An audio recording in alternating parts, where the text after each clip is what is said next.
Bueno, precisamente queremos ahondar en los resultados de este referéndum en Bolivia. Para eso conversamos a esta hora con el analista internacional Sergio Molina. Señor Molina, gracias por este contacto a esta hora con CNN Chile. Bueno, a esta hora en que el Tribunal Electoral de Bolivia, con el 80% de los votos ya escrutados, le da al no el 54% de las preferencias y al sí un 45%, un resultado que con el 80% de los votos es prácticamente irremontable. ¿Qué le parece esta situación y a qué atribuye el triunfo del no? Hola, buenas tardes, Matilde. Bueno, en primer lugar sí es una derrota política, una profunda y grave y quizás la más importante derrota política del gobierno. Todavía no sé si es una derrota electoral, yo creo que habría que ser un poco más cautos respecto a eso.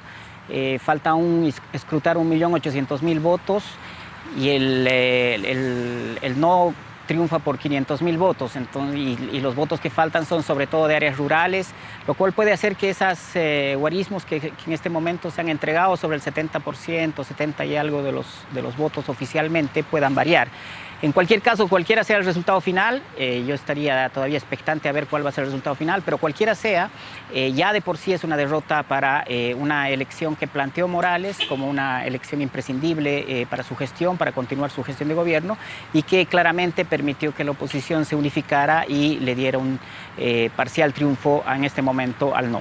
Ahora, señor Molina, ¿usted todavía cree que el resultado que tenemos a esta hora pudiera revertirse en favor de Evo Morales? No, no estoy diciendo eso, estoy diciendo que decir que esto es una absoluta y contundente derrota de Evo Morales es exagerado porque aún faltan analizar, como le digo, casi 2 millones de votos y el triunfo en este momento es solamente por 500.000 votos, falta una parte sobre todo del área rural. No estoy queriendo decir con esto que no haya sido importante lo que ha hecho el no, creo que es una derrota de Morales, una derrota, como le digo, la más importante en toda su gestión, es la primera elección que pierde él, había habido elecciones municipales antes, pero él no se había presentado directamente, eran alcaldes del MAS que perdieron en algunas ciudades, pero hoy pierde en la mayor parte de las capitales, con excepción del Alto, pierde en todos los departamentos, falta, como le digo, los votos rurales, lo cual es un gran contratiempo para el gobierno de Morales y seguramente va a tener repercusiones en todos los ámbitos. Ahora, Evo Morales había centrado muchísimo de su campaña en el tema de la demanda marítima boliviana y la demanda marítima en La Haya, en el que fundamentalmente se había ganado en un primer paso a Chile 14-0. Ese era uno de los temas con los que Evo Morales estaba haciendo campaña. Sin embargo, no pesó tanto el tema marítimo con respecto a otros temas. Bueno, yo creo que para entender lo que ha pasado y la derrota de Morales hay que ver primero la historia de Bolivia. La historia de Bolivia en general es una historia anti-reeleccionista. A lo largo de todo el siglo XX, todos quienes han querido perpetuarse en el poder han sido derrotados. Esto parece confirmar la historia. Por otro lado, tiene que ver con temas internos. El tema más serio es el desgaste del modelo económico rentista que sustentaba, durante 10 años sustentaron al gobierno. El hecho de los casos de corrupción en el fondo indígena, la muerte de 5 trabajadores en el Alto por una marcha del MAS que sitió el edificio y se incendió, y por el hecho de un vínculo familiar de un familiar de ella con una empresa contratista del Estado. La suma de estos factores internos de Bolivia yo creo que son más explicativos que algo que tenga que ver con la política internacional. Obviamente, como cualquier hecho político en cualquier país, lo que ocurre en adelante también va a influir en la relación de Bolivia con sus vecinos, pero creo que habría que analizar más la historia de Bolivia y los acontecimientos recientes de Bolivia para entender este fenómeno antes que el conflicto que tiene con Chile. Ahora, usted decía, cambia el escenario, cambia el modo de las relaciones de Bolivia con sus vecinos. Sin embargo, Evo Morales termina su mandato en 2019. ¿Cómo podría cambiar el trato con los vecinos o la relación con los vecinos? ¿Se podría endurecer aún más esta relación o al contrario? Bueno, Matilde, buen punto. Falta todavía, esto no era una elección, era un referéndum para reformar la Constitución. En un hipotético, supuesto y fantástico caso, se podría dar la situación en la que se vuelva a convocar este referéndum. La única cortapisa legal es que no sea el mismo año, o sea, si no es este año, se podría convocar otro referéndum el próximo año.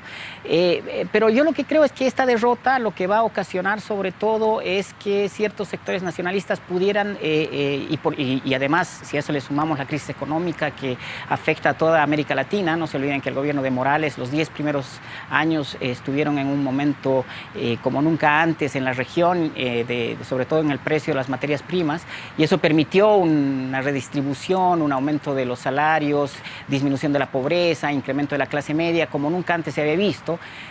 Pero con lo que ha ocurrido en los últimos meses, probablemente eso no pueda continuar, y cuando hay crisis económica, en general todos los gobiernos, no solo el boliviano, todos los gobiernos utilizan otras alternativas para tratar de obtener popularidad, y es probable que esto repercuta en el tema de los sectores más nacionalistas en Bolivia.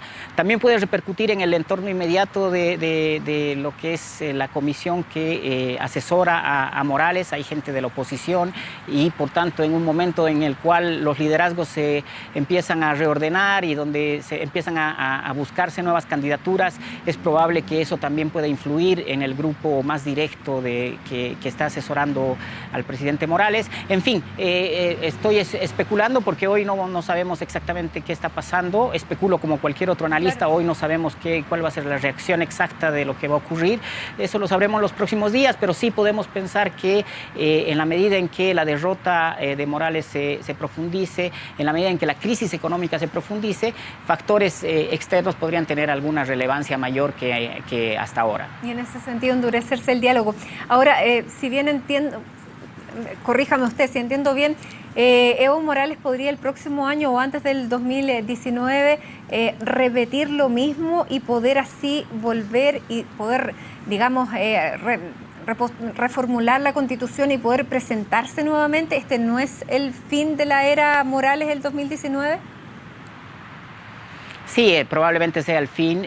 Simplemente estoy diciendo que la Constitución dice que no se puede hacer un referéndum ni el año que hay elecciones, ni el mismo año en que haya habido otro referéndum. Eso dice la Constitución, por tanto habría otras posibilidades de hacerlo. Pero es muy extraño. Puede ocurrir un fenómeno y no quiero tampoco decir que esto es lo que va a ocurrir, simplemente es una posibilidad, yo creo que escasa, pero acuérdese lo que pasó en Venezuela. Venezuela hizo hace unos años, cuando Chávez vivía, hizo un referéndum primero para una reforma menor a la Constitución, la cual pierde, era solo una reforma de reelección, y después Chávez presenta una reforma global a la Constitución venezolana y ahí gana la elección.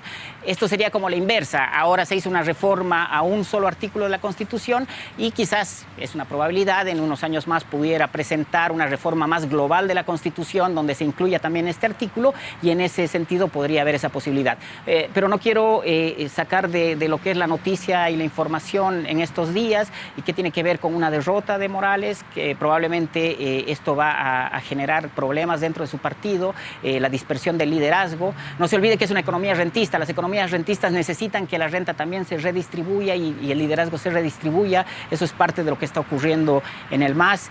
Ha habido muchos casos de corrupción de gente del MAS y eso también ocasiona que el partido en sí mismo tenga dificultades. Entonces es un escenario complejo para el gobierno, complejo para el oficialismo. Es un escenario que no se esperaban. No se olviden que esto podía haberlo hecho el próximo año o el subsiguiente. Lo deciden hacer ahora porque creen que es una mejor oportunidad que más adelante, previendo la crisis económica que se profundice. Entonces es realmente un panorama complejo al cual habrá que ver cómo lo enfrenta. Probablemente Morales es un líder muy inteligente, es un líder con recursos. Probablemente salga con una serie de medidas que nos enteraremos en los próximos días. Muy bien. Señor Sergio Molina, analista internacional, muchísimas gracias por este contacto hasta ahora. Bueno, cuando usted bien dice, todavía no está el 100% de los votos ya contados, así que tenemos que seguir esperando para ver efectivamente cuáles van a ser exactamente los resultados finales, pero todo indica esta tendencia. Así que le queremos agradecer el análisis. Exacto, y el contacto. Sí. Sí, una última cosa. Me refiero a una derrota política real. Simplemente me refiero a la aritmética. Faltando tantos votos, es arriesgado en Bolivia. Quizás el único país donde hay cierta estabilidad en las votaciones es en Chile y en algún otro país de Latinoamérica, pero en general en Bolivia es muy importante la votación rural todavía. Si bien la mayor parte de la población es urbana, la votación rural sigue siendo muy fuerte y ahí tiene mucha predominancia Evo Morales. Faltan 1.800.000 votos, pero la mayor parte de esos votos son rurales. Entonces eso hace que aritméticamente pudiera haber alguna modificación, pero reitero, no ese es el tema es que hay una derrota política y es sobre ese escenario que hay que analizar lo que va a ocurrir en el futuro. Muchísimas gracias. Buenas tardes. Buenas tardes.